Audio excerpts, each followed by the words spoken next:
찬양의 은혜 받았습니다. 감사합니다.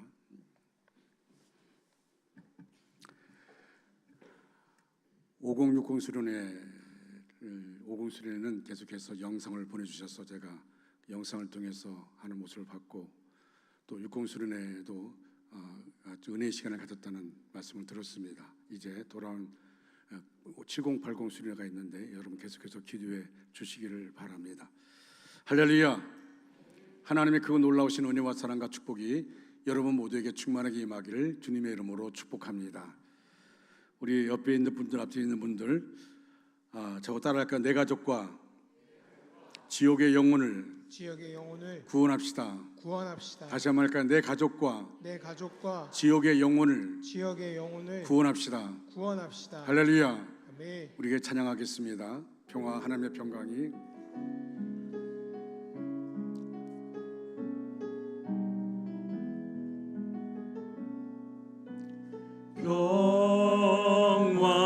하나님의 평강이 당신의 삶에 넘쳐나기를. 평화, 하나님의 평강이 당신의 삶에 가득하기를 축복합니다.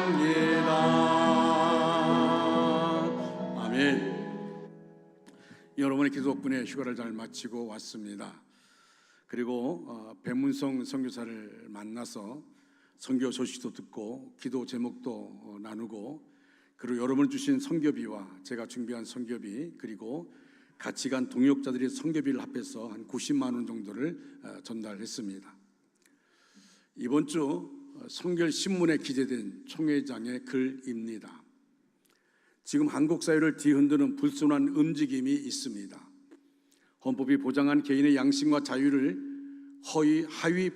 하위 법률로 제한하며 한국의 정치, 경제, 사회, 문화 및 종교와 삶의 영역 전반을 규제하려는 특정 세력의 움직임이 분란을 일으키고 있습니다.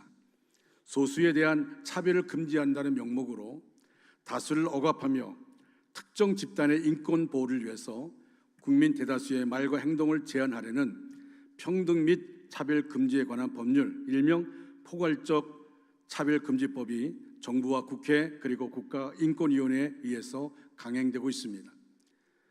기독교에 대한 성결교회 교회와 성도는 다음과 같이 강력하게 주장합니다. 정부와 국회는 빈대 잡으려다 초과 상간을 다 태운 학생 인권 조례의 실패를 되풀이해서는 안 됩니다. 2010년 경기도 교육청이 가장 먼저 공포한 이후 7개 지역에서 시행 중인 학생 인권 조례는 학교 교육 현장에서 벌어지는 학생의 인권 침해에 대한 대책으로 만들어졌으나 교사의 권한에 대한 과도한 침해와 수업의 자율성을 위축시키며 교사의 정당한 학생 훈육 행위마저 방해하는 등 다양한 문제를 발생시켰습니다. 그리고 지난 몇 년간 잇따라 발생하는 교사들의 극단적인 선택으로 학생의 인권을 보호하기 위해서 교사의 인권을 희생시켰다는 논쟁을 불러일으켰습니다. 이처럼 섣부른 법안 제정으로 또 다른 선의의 피해자를 양산하는 일을 멈추어야 합니다. 평등 및 차별금지법에 관한 법률은 헌법의 정신에 어긋나는 과잉인법입니다. 국가인권위원회법 제2조 2항 3항에 기초하고 있는 이 법은 차별받지 말아야 할 항목 21가지를 규정하며 국민의 일상에 영향을 끼치려 하고 있습니다. 그러나 포괄적이라는 명칭은 기본권을 제한하는 법 규범의 내용은 명확해야 한다는 헌법상의 원칙에 반합니다. 또한 법의 범위를 최소한으로 제한하는 법 제정의 기본 정신에도 맞지 않습니다. 3년 이하의 징역이나 3천만 원 이하의 벌금형으로 규정되어 있는 처벌 조항도 다른 법에 비해서 지나치게 높습니다. 헌법상 과잉 금지의 원칙과 평등의 원칙에도 어긋나며 소수의 인권을 보호하기 위해서 실상은 그와 다른 생각을 가진 다수의 국민을 역차별하게 되는 것을 알아야 합니다. 한국 교회가 특정 집단을 차별하고 반인권적인 행동한다는 거짓 주장을 멈춰야 합니다. 우리는 차별금지법이 주장하는 기본 정신인 정치, 경제, 사회, 문화 등 모든 생활 영역에서 합리적인 이유가 없는 모든 형태의 차별을 금지하자는 주장에 관해서는 동의합니다. 하나님께서 창조하신 사람은 누구나 고귀한 존재이기에 어떠한 형태로든 인권을 무시하거나 하찮게 여겨서는 안 됩니다. 천부 인권 사상은 기독교의 근본 정신이고 우리 민족의 전통 홍익 인간이기 때문입니다. 그러나 차별금지법을 제정하려는 세력들은 그들의 의견에 동조하지 않는 모든 사람을 반인권 차별주의자로 몰아세우고 있습니다. 인권을 외치는 자들이 오히려 폭력과 강압으로 자신의 주장을 관철할 함을 알고 그들의 거짓 주장을 즉각 멈춰야 합니다. 우리는 동성애를 반대하는 것이지 동성애자를 차별하는 것이 아닙니다. 그러므로 우리 기독교가 차별금지법을 반대하는 것은 맹목적이나 반대를 위한 반대가 아님을 알아야 합니다. 차별금지라는 그럴싸한 용어 뒤에 숨겨진 진짜 목적에 대해 반대하고 그것이 초래할 위험을 우려하기 때문입니다. 한국교회가 이 일을 제기하는 동성애 문제는 기독교 교유의 정체성에 대한 문제이며 타협의 대상이 아님을 분명히 알아야 합니다. 우리는 하나님께서 인간을 남녀로 구분하여 주셨고 각각의 성적 정체성을 부여하셨으며 서로가 돕는 배필로 이 세상을 아름답게 가꾸어 가게 하셨다고 믿습니다. 그러나 지금의 차별금지법이 제정되면 헌법 제20조에서 보장하는 우리의 종교적 신념과 믿음은 국가가 정한 폭력적인 하위 법책에 의해서 제한받을 수밖에 없고 그리스도인의 삶을 영위할 수 없으며 제19조에서 정한 양심의 자유에 반하는 행동을 강제당하게 될 것입니다. 그래서 우리는 이 차별금지법이 통과돼서는 안 된다고 생각하는 것입니다. 여러분 만약에 내 아들이 며느리라고 데려온 사람이 남자라면 여러분 어떻겠습니까? 이것이 통과되고 나면 이런 말도 할 수가 없습니다. 이런 말 하게 되면 법의 제재를 가하게 되어 있습니다. 목사가 구속되거나 벌금을 물어야 합니다. 그런 시대가 온다면 어떻게 될까요? 여러분 포괄적 차별금지법을 정한 나라들이 지금 심한 몸살을 앓고 있습니다. 그리고 그런 사람들이 사회를 어지럽게 하는 것을 보게 되어집니다. 우리는 성경적인 가정을 우리가 주시하는 겁니다. 성경적인 가정관을 가지고 살아야 한다는 것입니다. 여러분 말세가 되면 이 상황들이 자꾸 깨져가고 있는 겁니다. 성경들이 파괴되어 가고 있는 것입니다. 성경적인 말씀들이 파괴되고 있습니다. 지금 우리나라의 사람들의 심성이 점점 거칠어져 가고 있습니다. 어른도 아이들도 심성이 사나워지고 있습니다. 마약 문제는 나이 관계없이 심각합니다. 정말 여러분 심각합니다. 아무런 이유 없이 흉기로 약한 자를 살해하는 묻지마 살인이 자행되고 있습니다. 오늘 이 시대는 정상이 아닙니다. 예수님의 재림이 가까운 시대요 말세입니다. 성경의 예언 그대로 여러 가지 현상들이 벌어지고 있습니다. 여러분 마태복음 24장이나 마가복음 16장, 13장, 누가복음 21장에 보면은 말세의 징조가 나타납니다. 그것이 뭐냐면 곳곳에 난리와 전쟁과 기근과 지진입니다. 이단이 극성을 부리고 기독교 신자가 박해를 당합니다. 불법이 성행하고 사랑이 식어지고 있습니다. 더 실감이 나는 것은 디모데후서 3장 1절로 5절의 예언의 말씀입니다. 제가 전대어 성경으로 읽어드리겠습니다. 마지막 날에 많은 고난이 있다는 것을 기억하십시오. 그때는 사람들이 자기 자신과 돈만 사랑하며 뽐내고 교만하며 다른 사람들을 헐뜯고 부모에게 순종하지 않을 것입니다. 또한 감사하지 않고 하나님께서 원하시는 사람이 되려고도 하지 않을 것입니다. 다른 사람에 대한 사랑도 없고 용서도 없으며 나쁜 말을 일삼으며 절제하지도 못하고 잔인하며 선한 것을 싫어할 것입니다. 가까운 친구를 배반하고 성급하게 행동하며 교만하고 쾌락을 즐기며 하나님을 사랑하지 않고 겉으로는 하나님을 섬기는 채 하나 실제로는 하나님을 경외하지 않을 것입니다. 여러분은 이런 사람들을 멀리하기 바랍니다. 사도 바울의 말씀입니다. 인간성의 파괴입니다. 금수 같은 인간의 모습이 만연된다는 것입니다. 오늘 우리가 살고 있는 현실이 그대로입니다. 이러한 세상 속에서 교회와 그리스도인의 사명감을 재인식해야 합니다. 우리가 의식하든 안 하든 하나님이 보실 때에는 우리 그리스도인들과 교회에 책임이 있습니다. 어느 누구보다도 사회에 돌아가는 모양을 잘 살피고 그 아픔을 치유하는 데 앞장서야 합니다. 오늘 예수님께서 누룩의 비유를 통하여 우리에게 주시는 교훈이 바로 그것입니다. 우리도 이 시대에 누룩이 되라는 것입니다. 이웃에게 믿음의 가마력을 끼치며 좋은 영향을 미치는 사람이 되라는 것입니다. 오늘 우리가 읽은 본문에서 예수님이 이렇게 말씀하셨습니다. 천국은 마치 여자가 가루 소말 속에 갖다 넣어 전부 부풀게 한 누룩과 같다라고 말씀하십니다. 여기서 소말은 가루의 양이 많다는 뜻입니까? 적다는 뜻입니까? 많다는 뜻입니다. 유대인들은 떡을 충분히 많이 한다고 할 때 그 양을 가루 소말이라고 합니다. 창세기 18장에 보면 이런 말씀이 있습니다. 하루는 아브라함이 자기 장막 문 밖에 앉아 있었습니다. 그때 여호와께서 그를 찾아오셨습니다. 아브라함이 눈을 들어서 보니까 맞은편에 세 사람이 서 있었습니다. 그는 뛰어가서 그분들을 영접했습니다. 그리고 장막에 들어가서 자기 아내 사라에게 얼른 고운 밀가루 세 수알을 가져다가 반죽해 떡을 만들라고 부탁을 합니다. 여기에 세 수알이라는 말은 서말을 뜻합니다.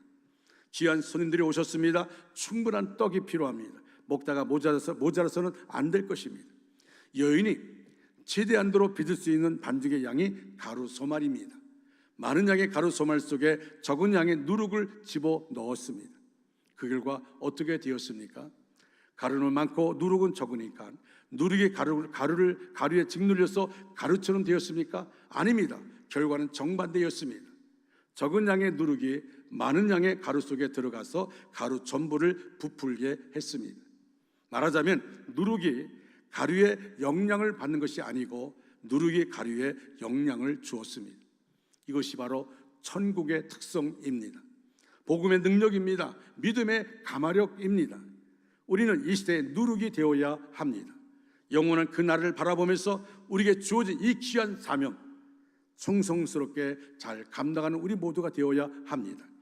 그러면 예수님께서 우리에게 무엇을 말씀하시고자 누룩의 비유를 가르쳐 주셨겠습니까? 첫째로 우리 신앙인들이 세상을 변화시키기 위해서는 세상 속으로 들어가야 한다는 것입니다.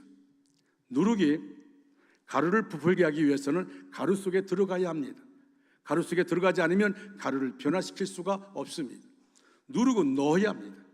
그래야 영향력을 발휘할 수 있기 때문입니다. 누룩의 영향력이 아무리 크다 할지라도 선반 위에 그대로 두면 무슨 의미가 있겠습니까? 누룩은 가루 속에 집어 넣어야 합니다. 아마도 본문에 등장하는 여자는 가루 소말 속에 누룩을 깊숙이 집어 넣었을 것입니다. 누룩이 가루 속에 속속들이 잘 스며들어 반죽이 잘 부풀게 하기 위해서였습니다. 사랑하는 여러분, 예수님을 생각해 보시기 바랍니다. 예수님 우리를 어떻게 사랑하셨습니까? 높고 높은 보좌에 가만히 앉으셔서 우리를 쳐다보시면서 사랑하셨습니까? 아닙니다. 낮고 낮은 이 땅에 예수님께서 직접 찾아오셨습니다. 예수님은 누룩이 되셔서 가루 소말 속으로 들어오신 것입니다. 여자가 가루 소말 속에 누룩을 갖다 넣은 것처럼 하나님은 우리를 사랑하셔서 독생자 예수 그리스도를 이 세상에 보내주셨습니다. 예수님은 누룩으로서 이 세상에 오신 것입니다. 누룩의 사명을 완수하기 위해서입니다. 그러나 이제는 그 사명을 누가 감당해야 하겠습니까? 바로 저와 여러분, 우리가 이 사명을 이어받아야 할 것입니다.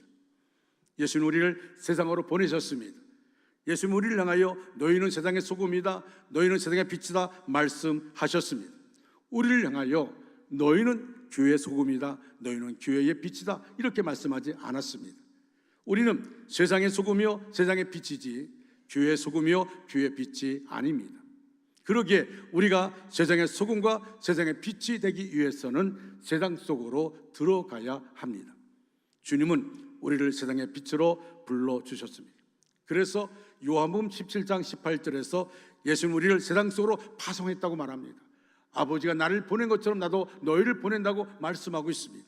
우리는 세상 속으로 파송받은 하나님 나라의 누룩들입니다. 우리는 세상을 변화시키기 위해서 조용히 세상 속으로 들어가야 합니다. 밀림의 성자라 불린 알버트 슈바츠 박사를 여러분도 잘 아실 것입니다. 그는 훌륭한 오르간 연주자였습니다. 그리고 철학 박사, 신학 박사, 의학 박사 등 박사학위를 3개나 가지고 있는 사람이었습니다.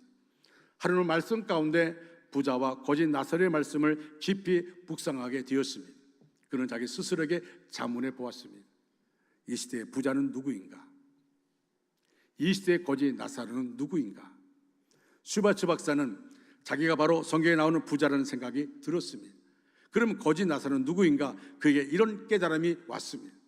아프리카 밀림 속에서 병들어 죽어가고 있는 불쌍한 흑인들이 거짓 나사렛구나.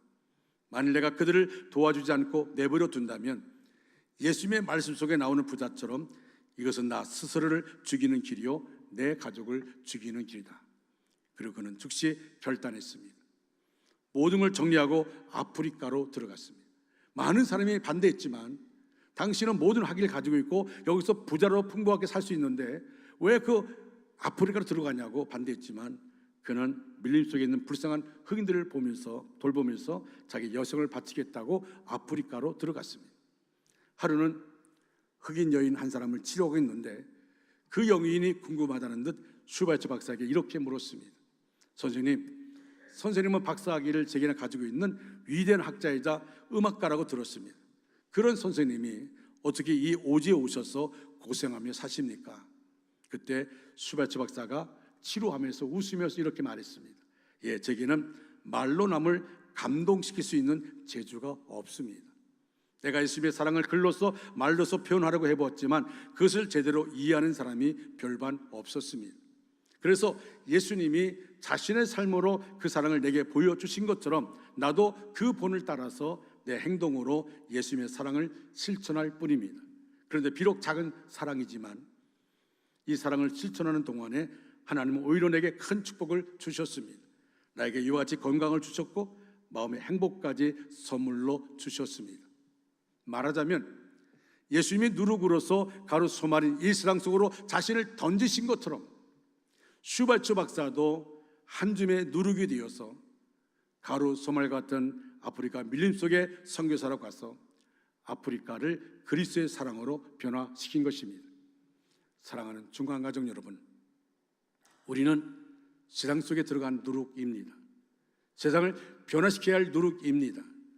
누룩이 들어간 가루는 어김없이 변화되는 것처럼 우리가 들어가기만 하면 세상이 변화되어야 합니다. 슈바츠 박사를 아프리카로 보내신 하나님께서 오늘 우리를 이 원주시라고 하는 가루 소말 속에 보내주셨습니다. 우리는 원주시라고 하는 가루 소말 속에 들어간 누룩이어야 합니다. 그리스도의 심장으로 변화시키는 누룩들이 되시기를 주님의 이름으로 축원합니다. 두 번째로 가루 속에 들어간 누룩은 그 양에서 굉장히 작지만 큰 덩어리 가루를 변화시키는 능력이 있습니다. 이것이 바로 천국의 특성입니다. 복음의 능력입니다. 믿음의 가마력입니다. 우리는 세상 속에 작은 존재로 보내심을 받았습니다. 그러나 하나님께서는 그 작은 우리를 통해서 세계의 역사가 변화되고 우리가 몸담고 있는 작은 공동체가 변화되기를 지대하고 계십니다. 우리가 몸담고 있는 교회가 나로 인해서 행복하고 향기 나는 곳이 되어야 합니다. 내가 들어간 직장이 나로 인해서 아름답게 변화되어야 합니다.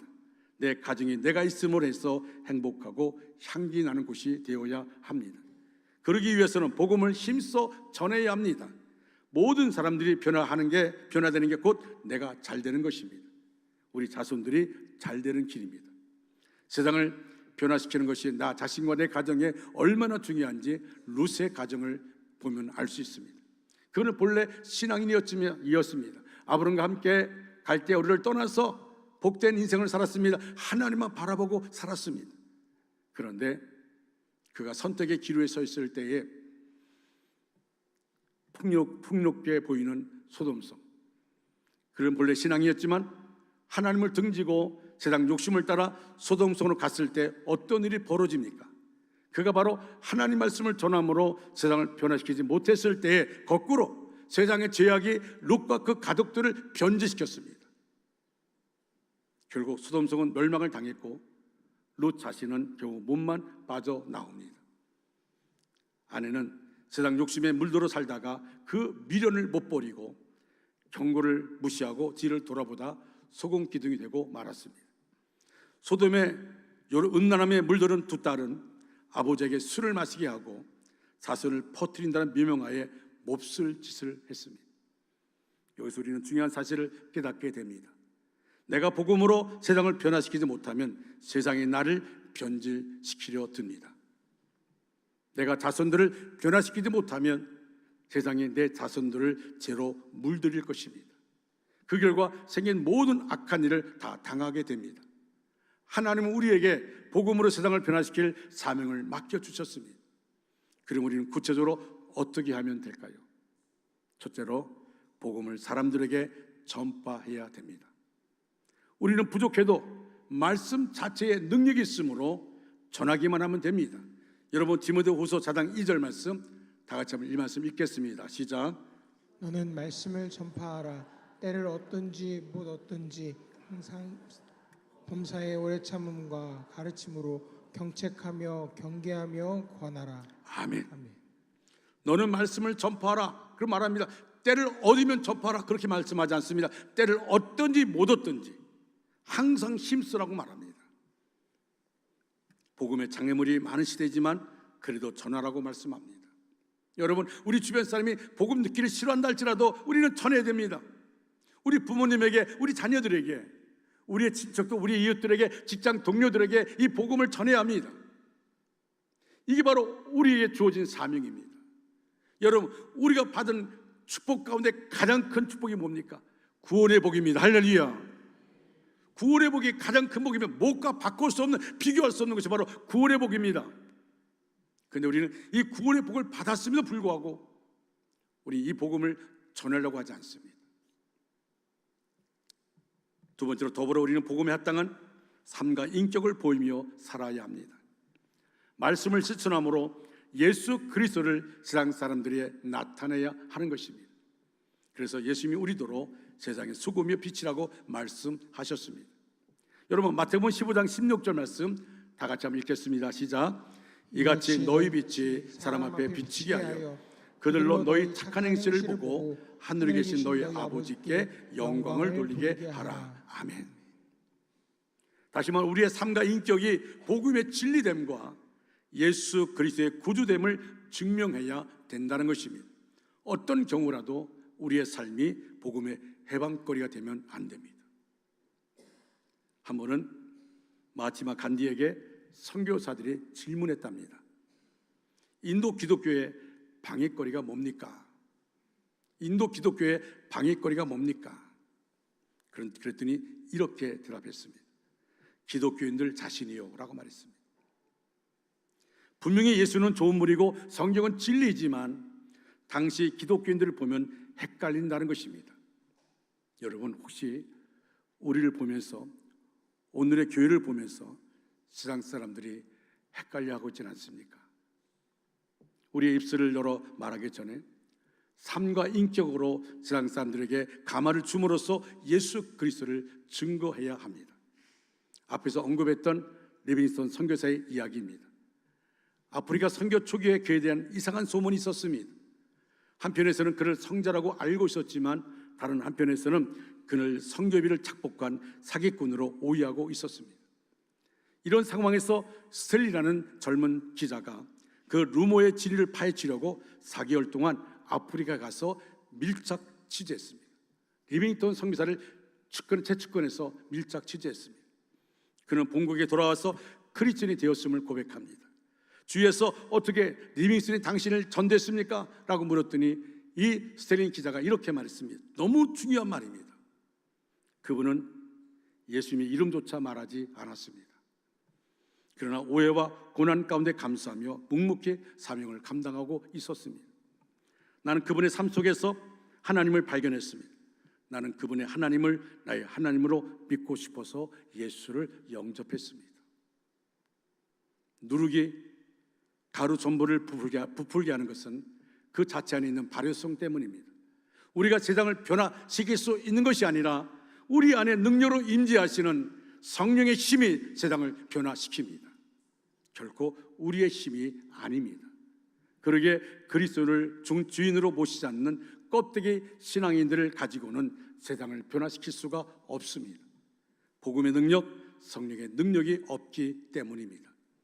바라기는 우리 중앙가정 모든 믿음의 식구들은 우리 안에 있는 성령의 능력을 따라 살아가므로 우리의 주변을 그리스도의 가마력으로 변화시키는 작은 누룩들 다 되시기를 주님의 이름으로 축원합니다. 나로 인해서 내 가정이 행복해지고, 나로 인해서 내 이웃에게 기쁨이 회복되어지고, 나로 인해서 내 직장이 향내가 나고, 나로 인해서 우리 교회가 살맛나는 그런 누룩들 되시기를 축원합니다. 사랑하는 중앙가정 여러분, 말씀을 마무리합니다. 우리 교회는 오늘 블레싱 전도 축제 예비 선포 주일로 지키고 있습니다. 한 주간 동안 복음을 전할 대신자를 정하시고 다음 주일 선포 주일에 여러분의 작정서를 드리면 전도할 명단을 정하셔서 제출해 주시기 바랍니다. 그리고 11월 첫째 주일을 초청 주일로 지키고 둘째 주일을 한 번 더 초청 주일로 지킵니다. 왜냐하면 이것은 행사로 끝나서는 안 됩니다.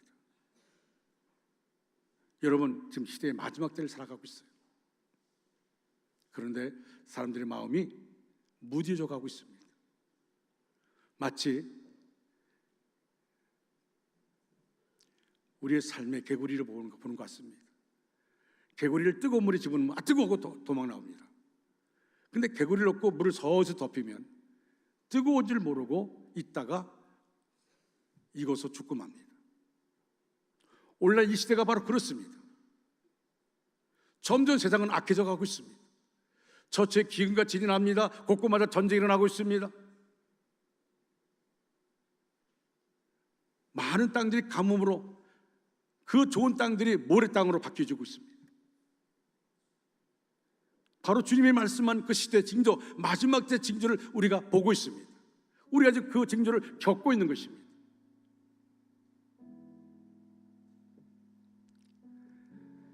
여러분, 이것이 행사로 끝나면 너무나 안타까운 것입니다. 정말 우리가 이번 기회를 통해서 전도할 대상자를 정해놓고 같이 기도하는 겁니다. 어떤 분이 이런 분이 있어요. 부담스러운데 전도를 하지 못하겠고, 그래서 멀리 있는 부모 이름, 멀리 있는 친구들 이름을 적어서 냅니다. 왜? 결과를 누구도 모르니까. 여러분, 이거 얼마나 무서운 일인지 아십니까? 내가 하나님께 약속하는 겁니다. 하나님과 나와의 관계입니다. 정말 내가 내 마음속에 성령의 그 뜨거운 모습을 통하여 갈급한 마음을 가지고 영혼을 뜨겁게 사랑하는 마음을 가지고 하는 겁니다. 우리는 성도들이 육신의 병으로 고통받고 아파하면요, 안타까워합니다. 같이 중보기도 합니다. 여러분, 자녀들이 아파서 밤새도록 울고 있으면 안타까워합니다. 그런데 나의 부모님이, 내 자녀들이, 내 이웃들이 악한 사단에게 끌려와서 저 지구랑에 끌려가고 있는데 그걸 방관만 하고 있다면, 성경에 하나님이 이렇게 말씀합니다. 그들은 결국 하나님을 믿지 않고 저 지옥에 들어가지만 그 핏값을 나에게서 찾겠다고 말씀합니다. 우리는 정말 중요한 시기를 살고 있어요. 우리가 왜 복음을 증거해야 됩니까? 영혼을 구원해야 할 사명이 우리에게 있기 때문입니다. 복음을 증거하는 자마다 하나님의 기쁨이 됩니다. 예수 그리스도의 십자가를 담대하게 소신 있게 전하는 자가 되어야 합니다. 낙심한 자에게 소망을 주시는 예수, 상처받은 인생을 치유해 주시는 예수, 절망에 빠진 자에게 새 힘을 주시는 예수, 불안과 염려로 눌려있는 자에게 평안을 주시는 예수, 약한 자를 능력으로 붙들어 일으켜 주시는 예수, 믿는 자를 지옥에서 천국으로 옮겨주시는 예수, 오직 십자가의 은혜를 힘있게 전하는 우리가 되어야 됩니다. 전도는 사람 보기에 미련한 것 같아도요, 하나님의 능력이요 하나님의 지혜입니다. 원주시를 변화시키는 작은 누룩 되어서 하나님의 기쁨 되는 우리 교회와 저와 여러분 되시기를 주님의 이름으로 축원합니다. 같이 일어나셔서 찬양합니다. 우리 박수치며 부르겠습니다.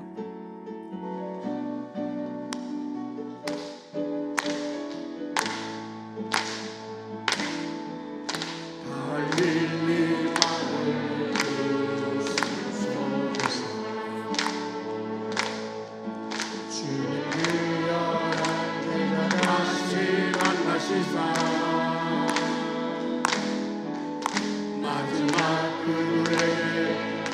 부탁하시기를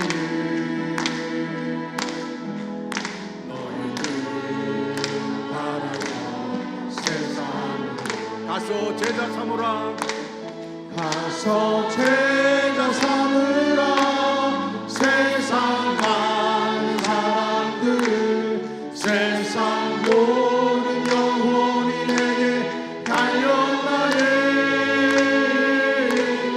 가서 제자 삼으라 나의 길을 가르치라 내가 너희와 항상 가서 제자 삼으라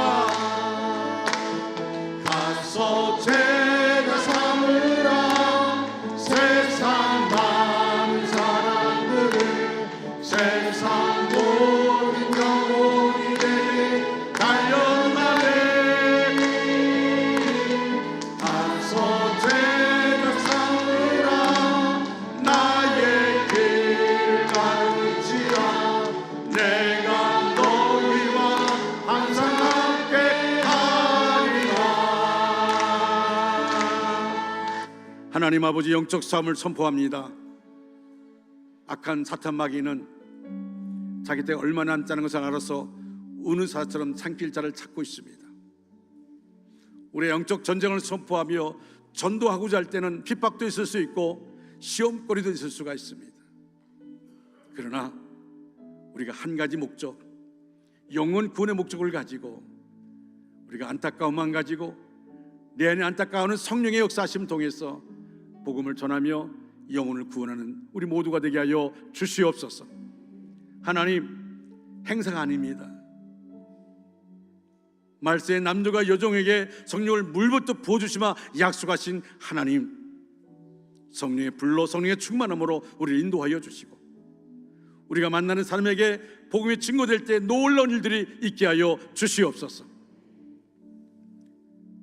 지금은 길이요 진리요 생명 되신 예수 그리스도의 은혜와 하나님 아버지의 극진하신 사랑하심과 성령님의 감화 감동 내주위로 충만 역사하심에 성령 역사하심이 우리 모두에게 또 우리의 가정 위에 우리의 생업과 사업과 학업 위에 원주 땅과 대한민국과 세계 도처에 흩어져서 목숨을 전하는 선교사들 위해 이제로부터 영원토록 함께 하시기를 간절히 축원하옵나이다.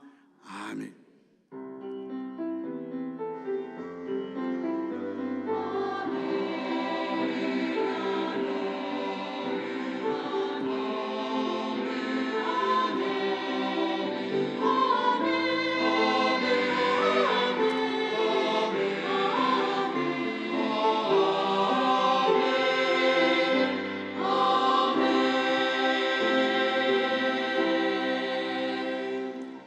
직원 되신 분들